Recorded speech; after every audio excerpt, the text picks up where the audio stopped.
All right, well, this is a really good football team, coming in the Valley this week. Super excited about, being back at home and another opportunity. Hard to believe this is our third home game already. Our crowd was awesome last week, and really, we're going to need them this week, to be that 12th person for us. Definitely know it'll be an awesome environment for a great college football matchup, and that's what you got. You got two good teams, two great programs, in a rivalry game early in the season. So this is Clemson, Florida State at its best right here for sure. This is a great football team we're getting ready to play, every sense of the word.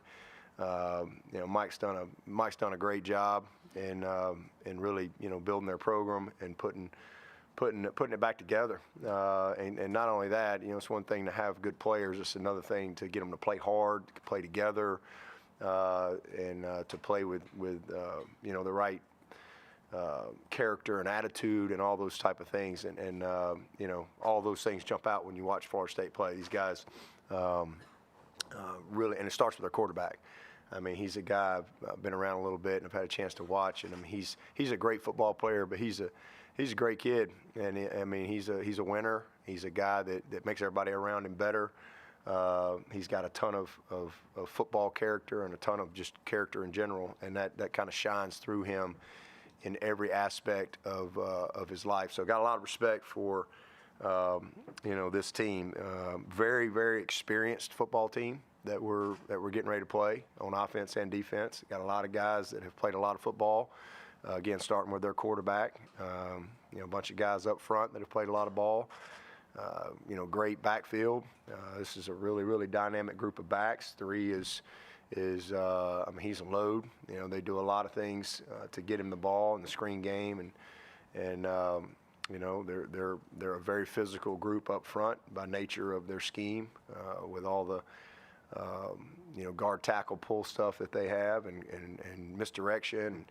A lot of play action, move the pocket a ton with the quarterback, get him out of the pocket. He's a great creator, huge explosive plays that have come from both his arm and his legs, and a lot of big plays come when he just creates, and so that's what makes him really, really dangerous.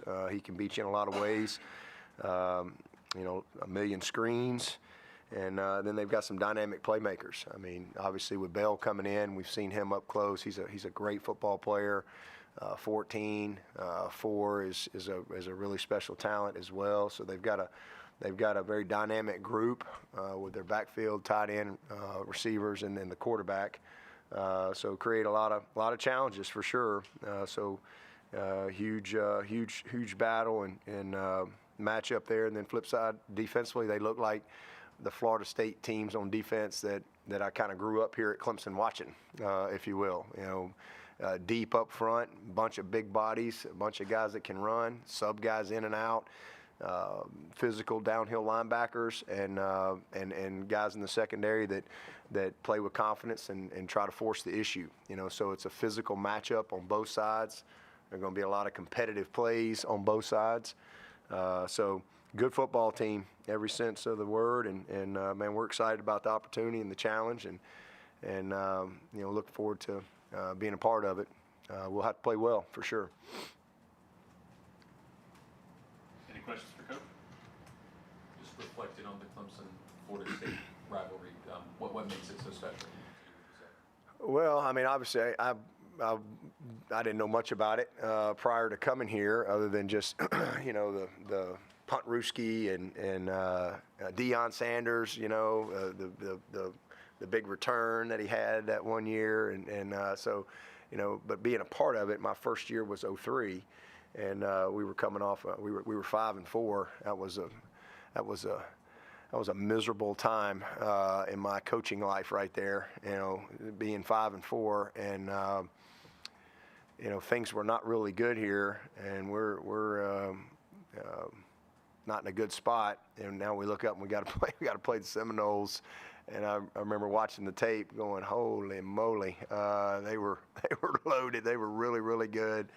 And yeah, I think they were number 3 in the country. And we're 5-4. But man, we made a bunch of plays. Charlie Whitehurst played out of his mind. Our receivers made some huge plays. I remember, D. Ham and Youngblood and Aries and Tony and Dwayne Coleman and our guys that we had there. Big Louisiana back there. I mean, we had a scrappy bunch, and somehow, some way, we found a way to make enough plays and won the ball game. And honestly, if not, I'm probably not sitting here if it wasn't for that game. So that's kind of how my time started with them in a good way. And then not a lot of success, on the road. That's for sure. I think we won for the first time down there in '06. Chancey Stuckey had some big plays in that game, but I think it was Will Proctor. Is that right? Will Proctor was the first quarterback to win down there in a while. But we went on, I don't know how long. It was a long time before we won down there, and so that was a big win. And we didn't win again down there for a while. Maybe was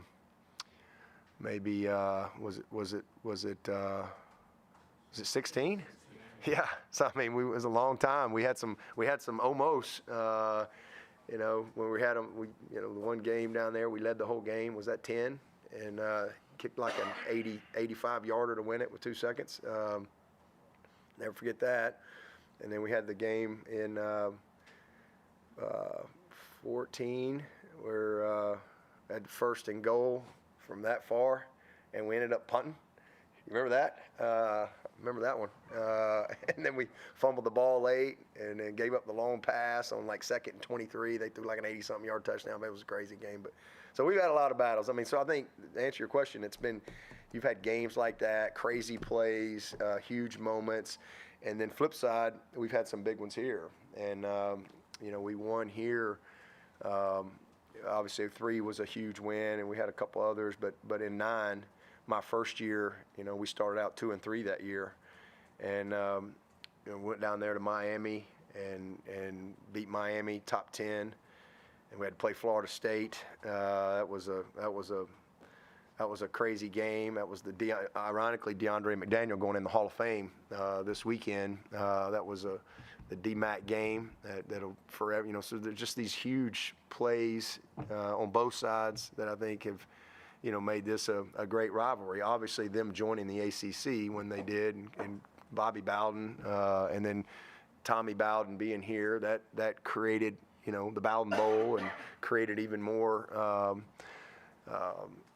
just, I guess, intensity or scrutiny to this game from across the country and so forth. And then obviously the players on the field created a lot of great moments over the years. And then in 11, that was a huge, huge win for us. That was the year that, we had to play the 3 ranked teams in a row.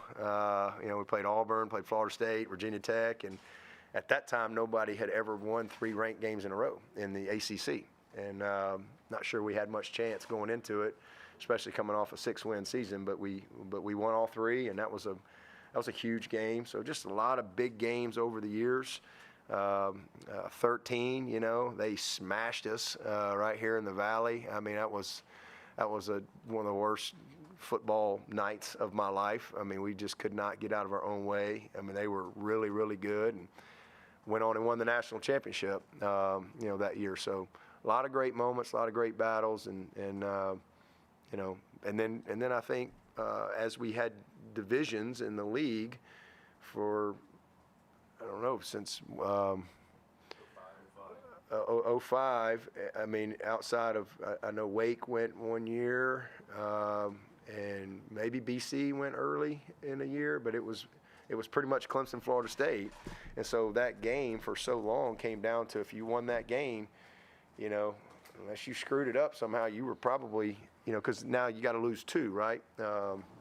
So I think that's what has driven a lot of it, just in my 20 years here. So, this is one of those on paper that is a really good matchup. When they're top 5, it's obviously, it makes life harder on you. When they were in the ditch a few years ago? Or are you like, this is great? No, man. Listen, it don't. Hey, this is Clemson, Florida State. None of that matters. It doesn't matter. I mean, what the record is. It doesn't matter who won last year. It doesn't matter what you ranked.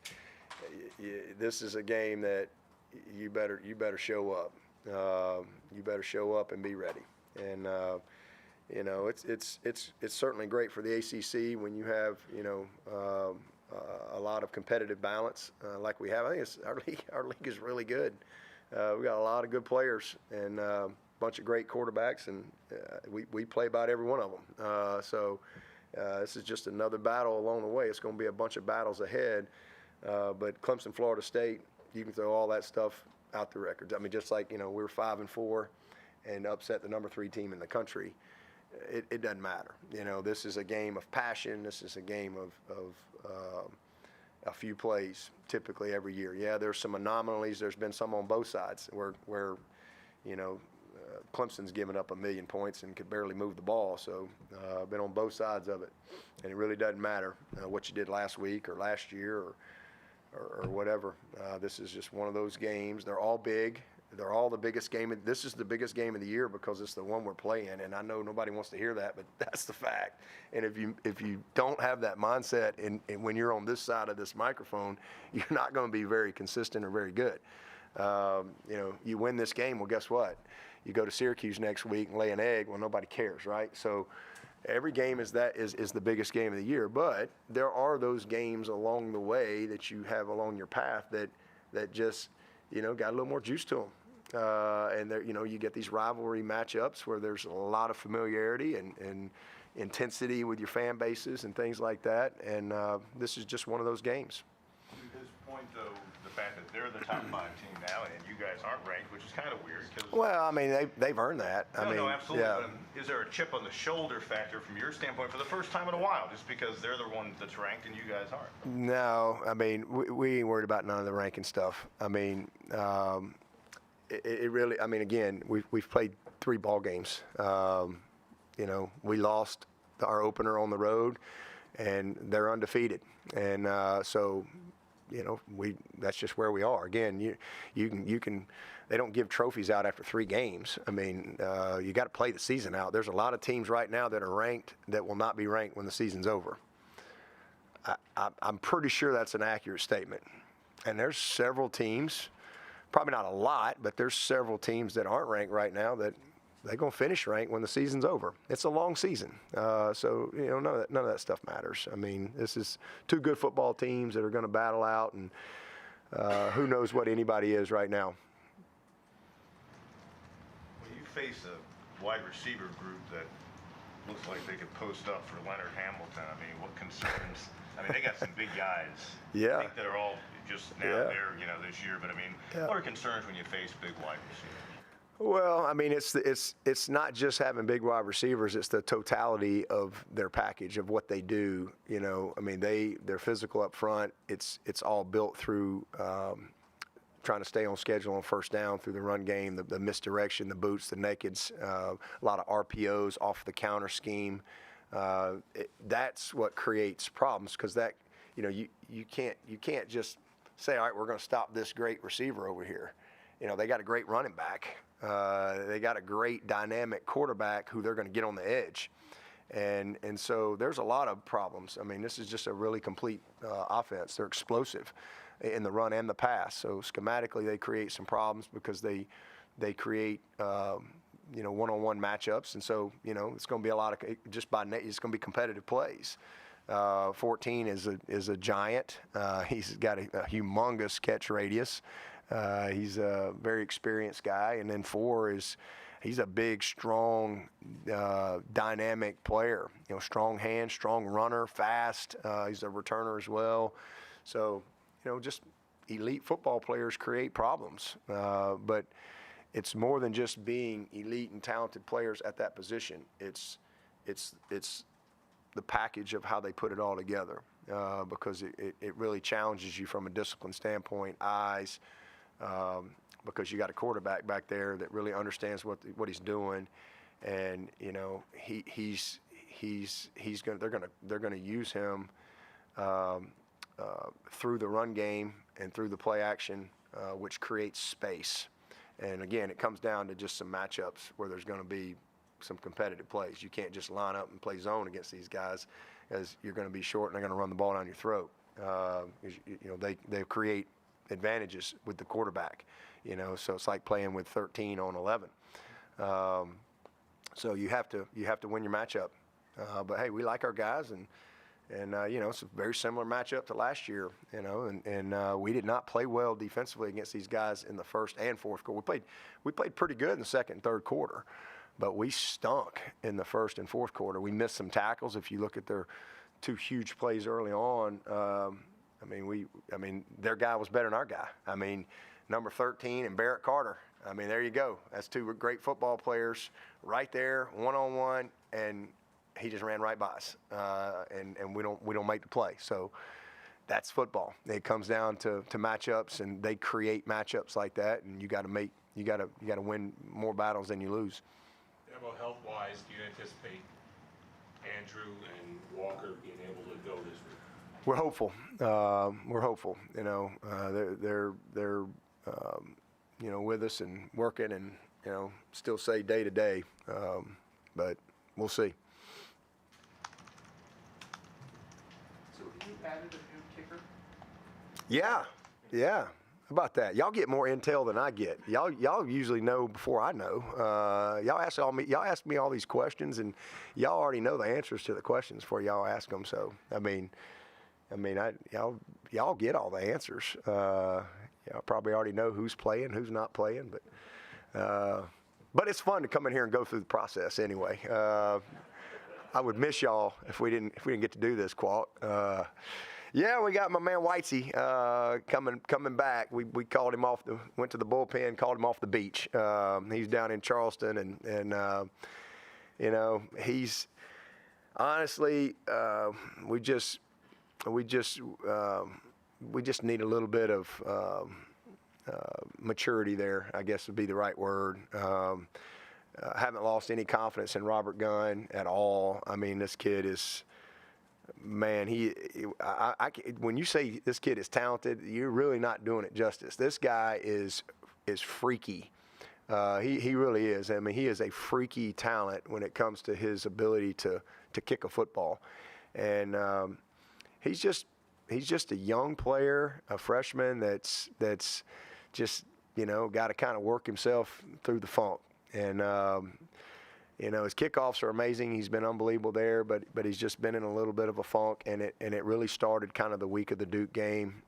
He was amazing all camp. Just in every situation. But it's everybody thinks they can do it, and it's easy. And but this is a great kid who really cares a lot. But he just sometimes you just need to catch your breath. And we've got two other guys on the roster who just haven't stepped up. They've had opportunity the past 2 weeks. They ain't got it done.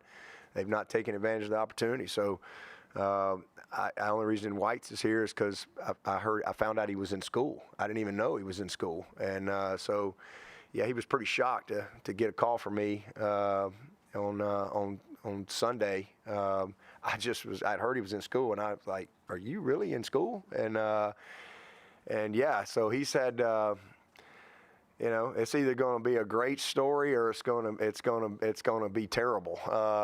It's not going to be anything in between. So, this is a guy.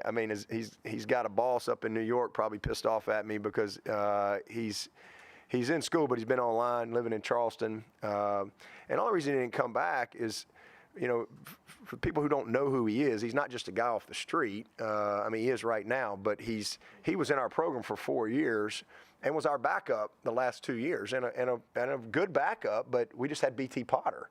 He just happened to be here at a time when we had BT Potter, and he had more eligibility, but we had this guy named Robert Gunn that he sees in practice every day too, and so it's like, well, and so he had a chance. He wanted to go, and he spent the whole spring in France, studying abroad and, hanging out at the Eiffel Tower. And, he's just, had a great summer and has his life planned out. He just rented an apartment in New York. He starts his job in 2 weeks, and he's graduating with his master's in December. And he gets a call from Coach Swinney on Sunday. Hey, you want to come kick against the Knowles this weekend?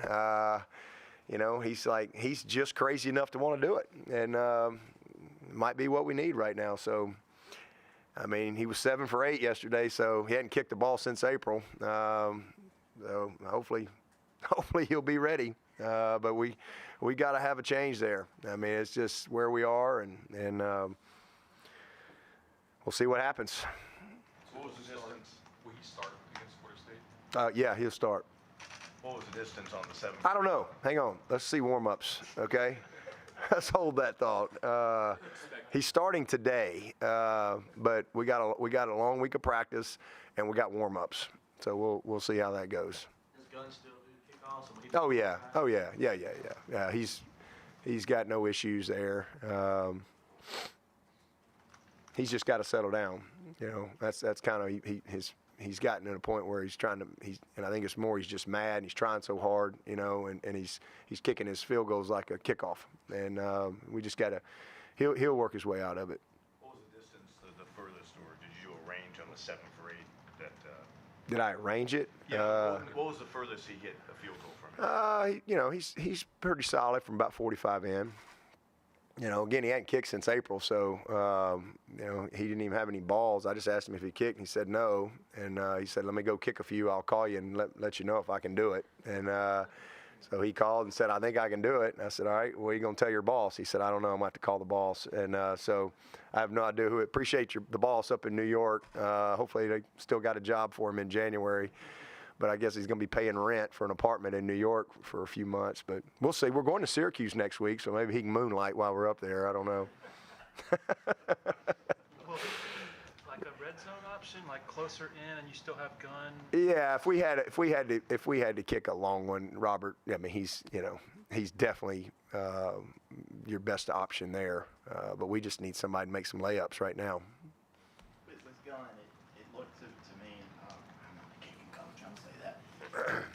The first one that he missed maybe got a little too deep, and I don't know if that's the right term, but maybe a little too far forward. On another one, fixable stuff. Oh yeah. Guys, this is just mental and technical. That's all it is. I mean, it's he'll work through it, and he'll look back on this eventually and go, man, that was a crazy year, and you know, it's going to make him better. You know, there's no doubt about it. But you know, again, we got to give our guys a little something different. And again, sometimes you just need to have a catch your breath or have a different challenge. I mean, you know, those of you been around here, y'all remember Catanzaro, his freshman year. I mean, that was one of the most miserable years ever. I mean, we had 5 games that came down. We lost 6 points or less, and Murphy's Law, every game, because the way we were built that year offensively and just who we were. You know, we knew we were going to have to make some kicks, and you know, we weren't going to be a overly explosive team, but it felt like we could move the ball, and it just seemed like every game came down to a kick, and we just couldn't make a kick for save our life. And I mean, and that guy left here as the leading scorer in the history of the school and made some of the biggest kicks in our program's history, right? So, and this kid is more talented than Catanzaro, without question. And but Cat kind of worked his way through that. And I mean, again, everybody thinks they can do it. But when you go out there in front of 80-something thousand people, millions of people watching, you know, these are young people. These aren't robots. They're sitting the swing thing that hits the perfect golf ball every single time. These are real people, and you know, so he'll work through it. Third floor, I think. No, third floor. Got another conversation going on here. Clifton, if you could please keep your mic muted on Zoom. Clifton, we're having a press conference. We're trying to have a press conference. Don't interrupt. With White's stuff, like just since he had the extra year, was it as simple as calling him, adding him back to the roster? Yeah. He'd been in school, you know, so the biggest thing was eligibility. And so he was in school all spring, and he's a full-time grad student now. He just living on the beach in Charleston doing it, 2023. So and getting ready to start his career in 2 weeks. So just kind of, we're just kind of fortunate that way that we had another guy available, and we'll see how it goes. Again, it's probably going to be great or terrible. I don't know that it'll be much in between, and I'm pulling for great. How many people do you call? And that, like, you get this idea, and then obviously there's like academic side of it that like has to get back in. Like, what was your Sunday? I just found out that, he was in school. The comment was, hey, Jonathan White's is still in school. And I'm like, huh? What? And so I called him. That was it. Talked to one person, because I didn't need to talk to anybody else unless I needed to confirm that he was in school. And then would he even be interested in doing it? And just kind of what all was there. And then once we kind of got to that point, and he decided, yeah, I think I want to do it. Heck, he jumped in the car and drove up here. And I think he called his parents on the way, and they're like, what? He's like, yeah, I'm going to Clemson. And so, that's really it. And then once he said he wanted to do it, then it's compliance, it's AD, it's it's all the academics. I mean, there's roster stuff as far as that you have to go through to certify a guy, and then we got the acclimatization. We needed to. Now it's like, okay, I got to get the clock going. Okay, we got to have 3 days in shorts or whatever, and to make sure we meet that timeline. So. All part of it. In Clemson, remote.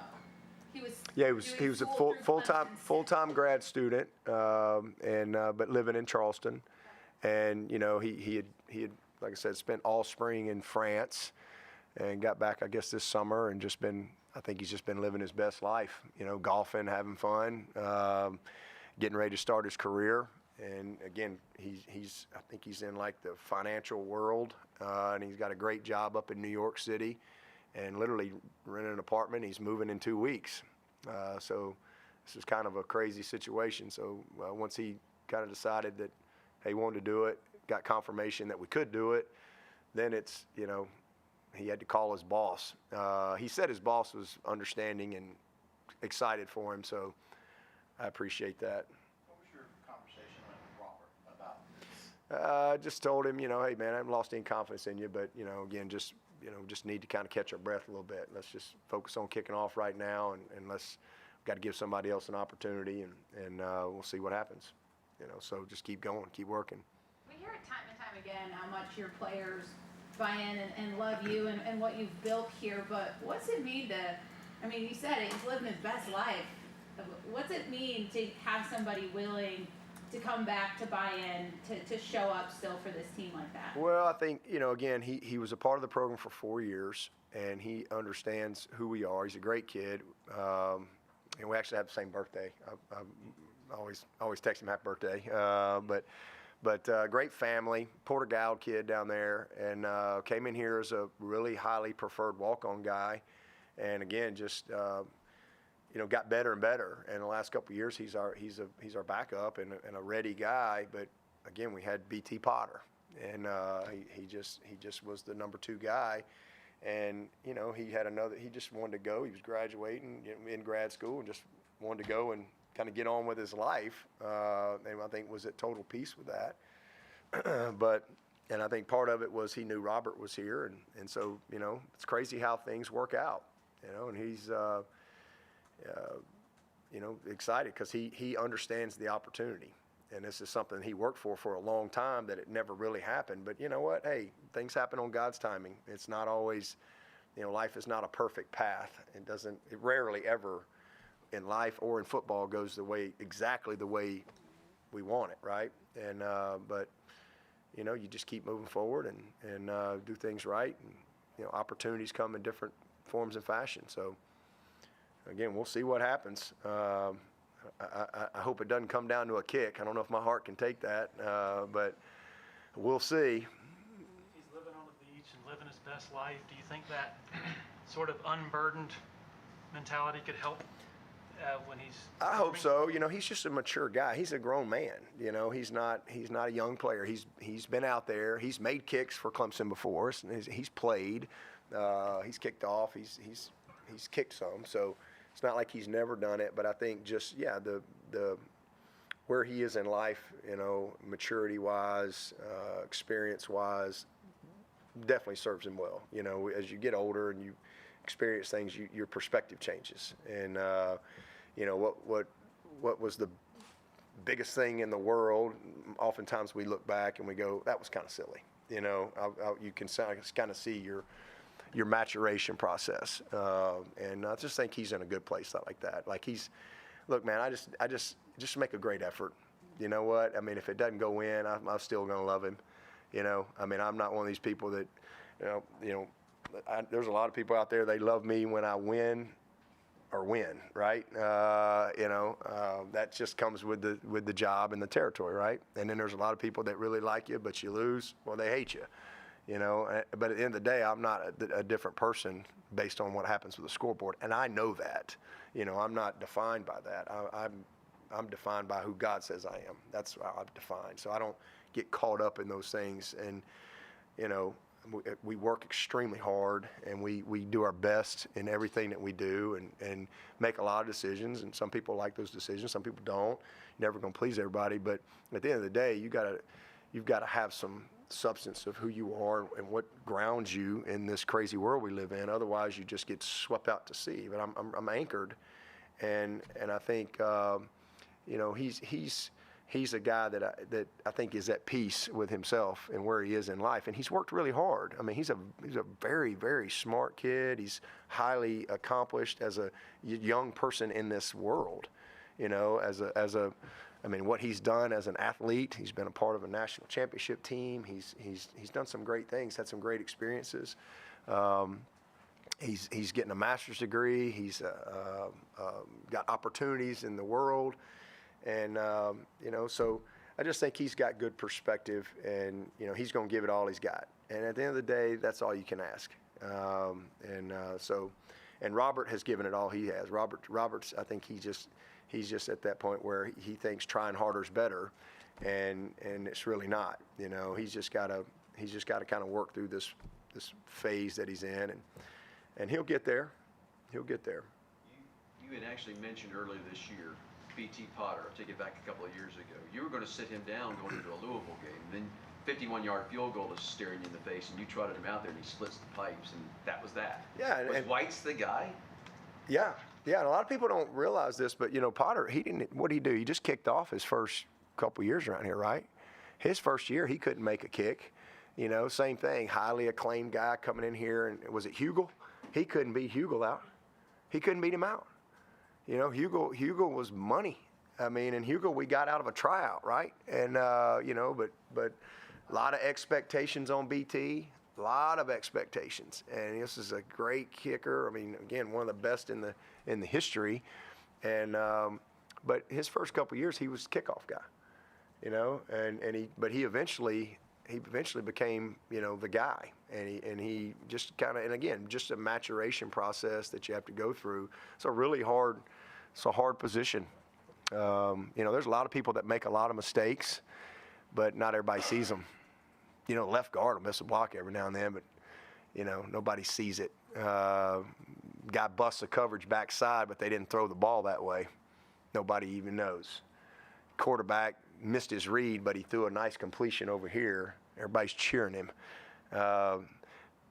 Freaking kicker doesn't put it through the pipes. Everybody knows, right? And so it's a really, really, it's not much subjectivity to the kicker position, and it's a hard job. It's a very underappreciated job, as is the snap, as is the hold. These are not easy jobs. These are very, very difficult jobs to do.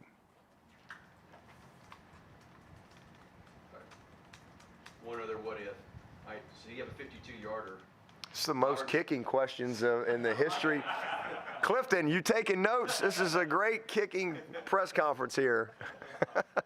I'll ask mine later. How's that? 52-yarder?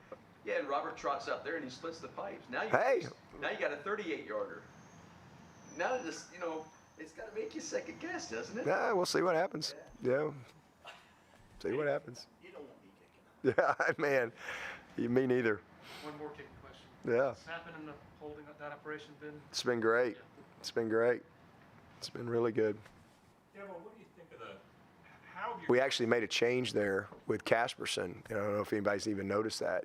Flo was the snapper last year, but for whatever reason, Flo's balls, we're having to turn it, about 90% of the time. Flo's now the punt. And Casperson, we flipped him.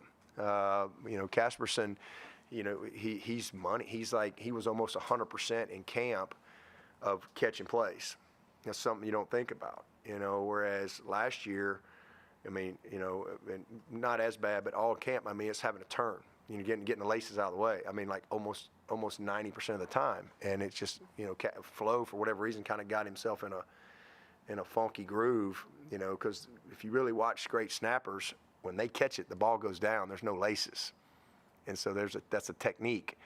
And so that's why we had to make a change there, because Casperson he's money. It's catching place 90+% of the time. And that makes a difference when you're not having to spin the ball. And then Flo has been, and Casperson's great on both of them, but Flo has been kind of equally as good, but he gives us a little bit more in coverage. In fact, I guess he made a tackle last week from a punt standpoint. So we've got two good snappers, but there's a lot to it. Dabo, I was going to ask about you guys' mindset in practice this week. Has it been what you like? Do they understand that, hey, this is a big moment, but it's just the moment this week that we've got to take care of? Yeah, oh yeah. Yeah, we've got a veteran team. We've got a lot of maturity on this team, a lot of experience, guys that have played in a bunch of games. But, again, they're all huge. There's always a little more juice for some games and rivalries and things like that. That's just natural. But, you have to prepare every week. Otherwise you create inconsistency. It takes a certain mindset every single week. And so, they were great last night. They're excited. They're coming off a win and fully understand they've got another big battle this week. We got, Lord willing, we got 9 more battles, and every single one of them are going to be huge battles. And you have to be in the moment, right? Of where you are. I read a quote yesterday. It said something like, in order to seize the lifetime of an opportunity, you have to seize the lifetime of the opportunity. And so, what does that mean? That means you got to have a good Monday practice. The lifetime of this opportunity will be over Saturday night, and then there's going to be another opportunity. Win or lose. That's just the way it is. And then you count them all up at the end of the year, and you see how you did and what you got to do to get better. But you have to, regardless of who you're playing, you have to have the right mindset when it comes to preparation and how you attack that. So that creates the consistency that you need and the mindset that it takes. Bryson Kelly mentioned on your radio show yesterday that he's dealing with a lingering injury. And that's Yep. part of what's holding him back. Would he be available this week if you needed him? We're going to see. We're going to see how he is. He did practice last night. We'll see how he is today and tomorrow, and kind of go from there. He's a super talented kid, dynamic, very similar to Tyler in a lot of ways, and super excited about him and what he brings. But he is battling a little bit of an injury that he's trying to work through. So we'll see how it goes with him. Any questions for Coach from Zoom? Come on, Clifton. I know you got one. Anybody else in the room? I was just going to ask, the Hall of Fame weekend coming up, you Yep. mentioned McDaniel, but 3 Clemson football players will be inducted this weekend. You were able to coach a couple of them. What does it take to be in the Clemson Football or Athletic Hall of Fame compared to maybe other Hall of Fames? And what did they have that got them there? Well, Priester was the other one, right? I obviously didn't get to coach him, but man, what a great. You don't just get lucky and get in the Hall of Fame. Man, what a great player and great career. I've had a chance to meet him a few times, and so really excited for him and all that he represents, and just the recognition for his career here. But obviously being able to coach KP and D-Mac, it's really cool. But you know, you're at a place. I mean, any Hall of Fame is an amazing honor of any sort, because you're being recognized as the best of the best of what you did when you were a part of whatever that organization was. It's just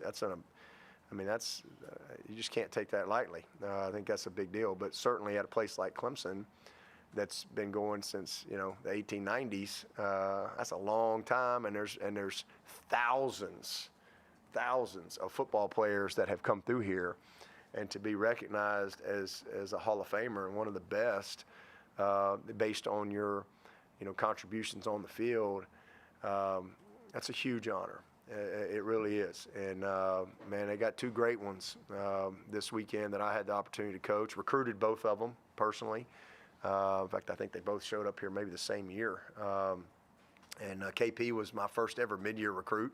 I'd never experienced that before, because he decided he didn't want to play baseball in high school. He wanted to try to come in, and that'll be in a book one day. I'll write about that story on how all that transpired, and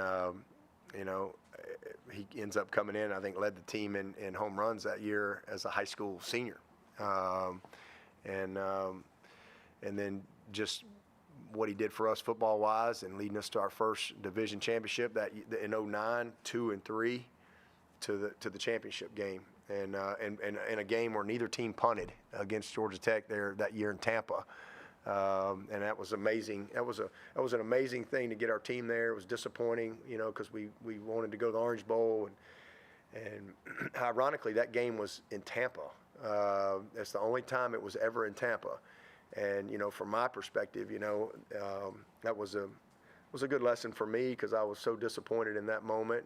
And they sent us to the Music City Bowl, and we go from the Orange Bowl to the daggum frozen tundra, coldest game in Clemson history. But you know what? 7 years later, we were at that same stadium winning a national championship, and I think that was part of God's plan for us. And as we built this program, and kind of built our way to the top of the mountain. And so KP was a huge part of that, a multi-sport. How hard it is to play two sports in college, and not just play two sports, but to be really good. And I still think, KP obviously went baseball and went to the major leagues and had a good career and all that stuff. And he got time in the bigs, and you get time in the bigs, whether it's one bat, 1 year, 20 years. That's just unbelievable to be able to do that. But I really think this guy could have played in the NFL. He had a beautiful mind for the game. He had as good an arm as anybody we've had come through here. He could absolutely rip it, and great anticipation. Again, great understanding. Was just athletic enough to move around a little bit, but really only had him for 2 seasons. But he was a very talented player, great competitor. So happy for him. And then D-Mac. This guy, from when I first met this kid at Godby High School, and where he was in life, and what he had been, what he had to overcome in life, it's amazing to watch him now. It's just what it's all about, and to see him being honored this way. This guy loves Clemson. He's a really good coach too. He's a very, very smart guy. He really understands the game. He's very respected. He's our senior defensive assistant now. He brings a lot to the room that people don't even know, and he's got a great future in this profession. But it's just been awesome to see him grow and mature. He's got his master's degree. He's a great father. He's a great husband, and he's just an amazing story, from where he was to having to go to prep school.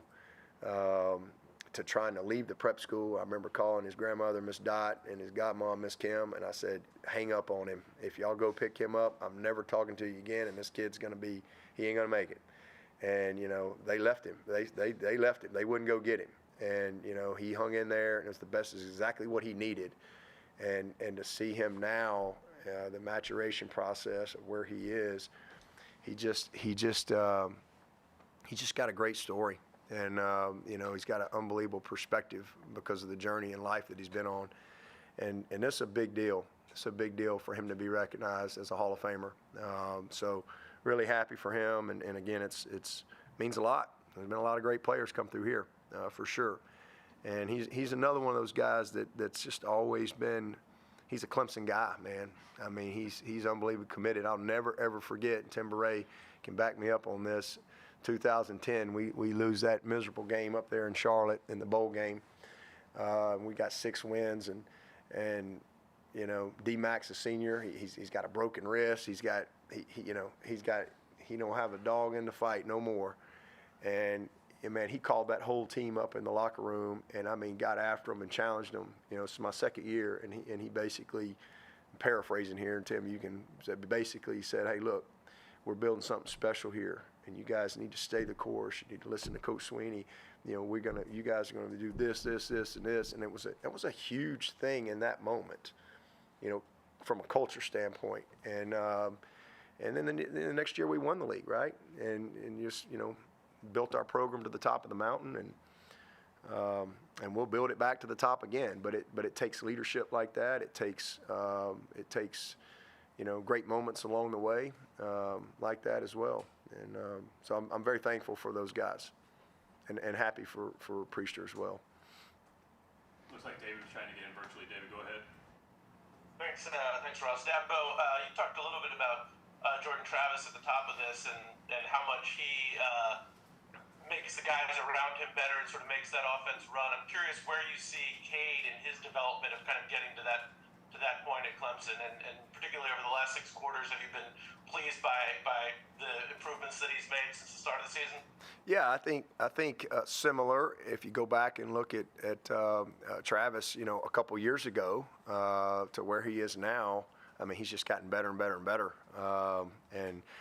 I think that just comes with experience and going through the battles. He's incredibly confident. He's got a great understanding, and he knows where to go with the ball.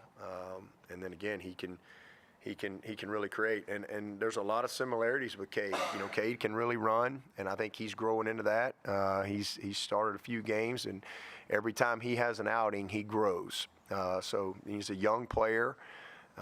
This is obviously another great opportunity for him to continue to develop. He's got beautiful arm talent, but he's gotten better every week, and that's what you want. I mean, he's improved every single week, and again, he's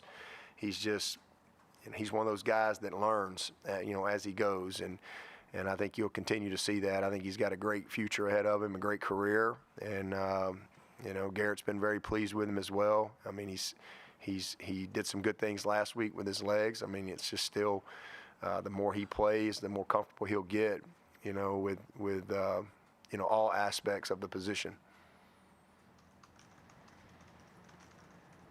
Anybody else for Coach?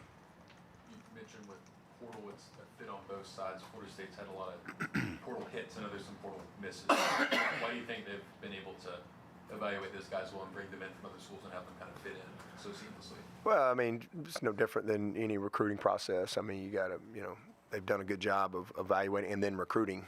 I mean, just because you evaluate them and like them don't mean they're going to like you. It's not like you want a nice pair of shoes and you go get them. I mean, the shoes have to want to go on your feet. So it's a two-way street. So I think they've done a nice job recruiting and certainly identifying and filling some needs that they had.